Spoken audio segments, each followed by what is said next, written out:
ಹೆಮ್ಮೆಯ ಕನ್ನಡತಿ 2024.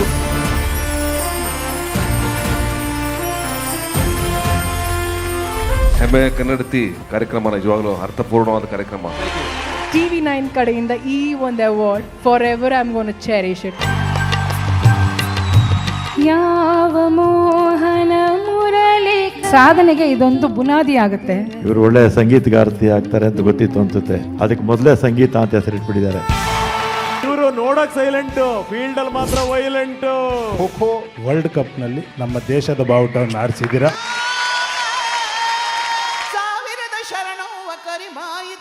ಎಲ್ಲ ತಾಯಂದಿರಿಗೆ ಮತ್ತೆ ಎಲ್ಲ ಕಲಾವಿದರಿಗೆ ನಾನು ಇದನ್ನ ಅರ್ಪಿಸ್ತಾ ಇದ್ದೇನೆ.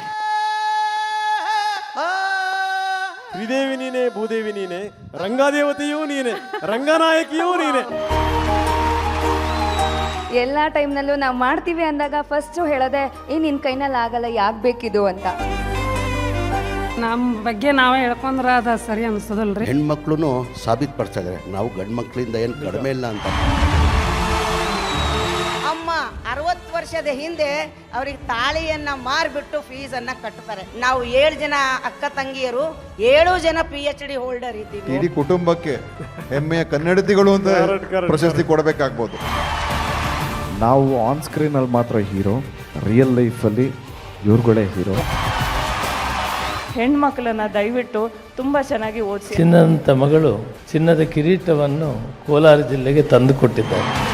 ನಿಜ ಅರ್ಥದಲ್ಲಿ ಹೆಮ್ಮೆಯ ಕನ್ನಡತಿ ಅಂದ್ರೆ ಏನು ಅನ್ನುವಂತಹ ಒಬ್ಬ ವಿಶೇಷ ಮಹಿಳೆಯರನ್ನೆಲ್ಲರನ್ನೂ ಪರಿಚಯ ಮಾಡಿಕೊಟ್ರು.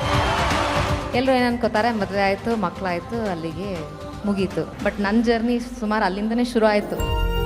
ಯಾರಿಗೆ ಕಷ್ಟ ಗೊತ್ತಿದೆ ಅವರು ಹೆಚ್ಚು ಸಾಧಕರಾಗ್ತಾರೆ. ಹೆಮ್ಮೆಯ ಕನ್ನಡತಿ ಪದದಲ್ಲೇ ಎಷ್ಟೋ ಒಂದು ತೂಕ ಇದೆ ಅಂತ ಹೇಳಕ್ ಇಷ್ಟಪಡ್ತೀನಿ. ಇಂಥ ಒಂದು ಸಾಧಕಿಯರನ್ನ ನೀವು ಹುಡುಕಿದಿರಲ್ಲ, ಅಭಿನಂದನೆಗಳನ್ನ ಹೇಳ್ತೇನೆ. ಎಲ್ಲಾದರೂ ಇರು, ಎಂತಾದರೂ ಇರು, ಎಂದೆಂದಿಗೂ ನೀ ಕನ್ನಡವಾ